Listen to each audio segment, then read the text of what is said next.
నమస్కారం. అక్షరలిప్కి స్వాగతం. మనం ఈరోజు దాసరి సుబ్రహ్మణ్యం గారి గురించి తెలుసుకుందాం. దాసరి సుబ్రహ్మణ్యం చందమామ కథా రచయిత, చందమామ తొలితరం సంపాదవర్గ సభ్యుడు. 1952లో కొడవగంటి కుటుంబరావు కంటే 4 సంవత్సరాల ముందు చందమామలో చేరి 2006 దాకా అంటే 55 సంవత్సరాల కాలం అందులోనే కొనసాగారు. తెనాలి ప్రాంతంలోని చుండూరు రైల్వే స్టేషన్కు దగ్గరలో ఉన్న పెదగాదెల వర్రులో జన్మించిన ఈయన 2010 జనవరి 27వ తేదీ సాయంత్రం 5 గంటలకు విజయవాడలో వారి అన్నయ్య శ్రీ ఈశ్వర ప్రభు గారి కుమార్తె శ్రీమతి గోళ్ళ ఝాన్సీ గారి ఇంట్లో కన్నుమూశాడు.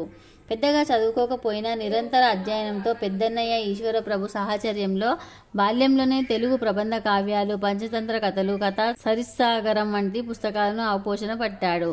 ధారావాహికల రచనలో మంచి ప్రతిభ కలిగిన దాసరి 12 ధారావాహికలు రాశారు. ఆయన సృష్టించిన ఖడ్గవర్మ, జీవదత్తుడు, పింగళుడు, శిఖిముఖి, విక్రమకేసరి, మాగ్లి, కాలశంబరుడు మొదలైన పాత్రలు తెలుగువారికి సుపరిచితాలు.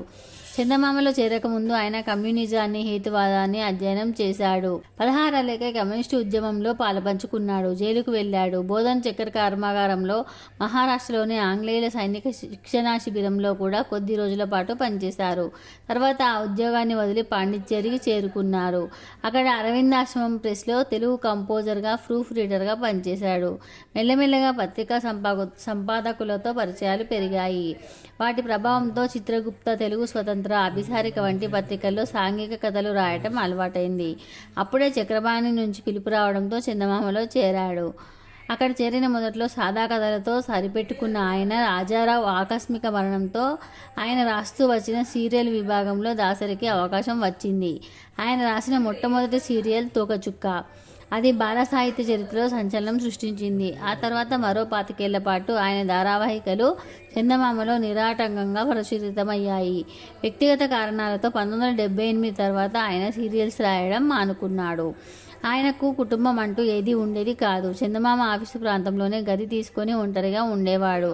ఆయనకు పెళ్ళి అయ్యే ఒక కూతురు కూడా ఉన్నప్పటికీ ఆయన ఎవరితో ఉండేవారు కాదని ఒక సందర్భంలో కొడవగంటి కుటుంబరావు తెలియజేశారు.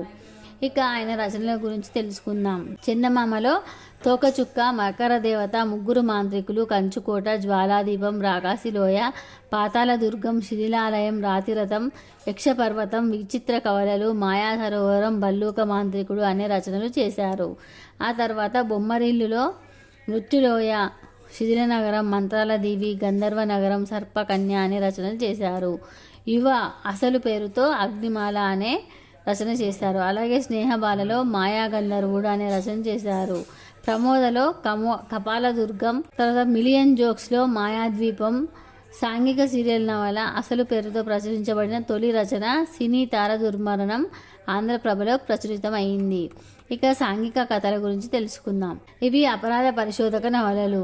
దాసు పేరుతో పులిగోరు, దాసు పేరుతో హంతకత్రయం, దాసు పేరుతో చేజిక్కిన శత్రువు, దాసు పేరుతో భూతల రాయుడు, దాసు పేరుతో కాంతం కనకం, నడిచిపోయిన శివం, మరపురాని మగువ, సుడిగుండం, సాలెగూడు, దయ్యాల దిబ్బ, మాయమైన మనిషి.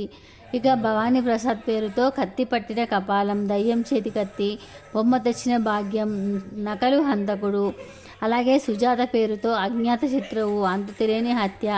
చందమామలో పిల్లల కథలు. డి సుబ్రహ్మణ్యం తెనాలి పేరుతో 3 ప్రశ్నలు, డి సుబ్రహ్మణ్యం రేపల్లి పేరుతో పండితుని పిలక, భవానీ ప్రసాద్ పేరుతో 4 మిత్రులు, డి సుబ్రహ్మణ్యం పేరుతో సూర్యకమలం రాశారు. జంతువుల పాత్రలతో కథల సీరియల్స్. చందమామలో టి శంభుదాస్ పేరుతో నక్క సవారి నుండి రాజప్రతినిధులు ఫిబ్రవరి 1957 నుండి ఏప్రిల్ 1958 వరకు రాశారు. అలాగే బొమ్మరిల్లులో కుందేలల్లుడి కథలు, ఉడతలు పాత్రలుగా గల ఖరబ శరభ కథలు, ప్రమోదలో కోతి ఉడత పాత్రలుగా అదురు బెదురు కథలు, జాబిల్లిలో ఎలుకలు పాత్రలుగా రుద్రభద్రుల కథలు, మిలియన్ జోక్స్లో 2 కుందేళ్ళు పాత్రలుగా కేతక చేతకుల కథలు. ఇలాంటి కథలు 200 వరకు రాసి ఉంటారని ఒక అంచనా.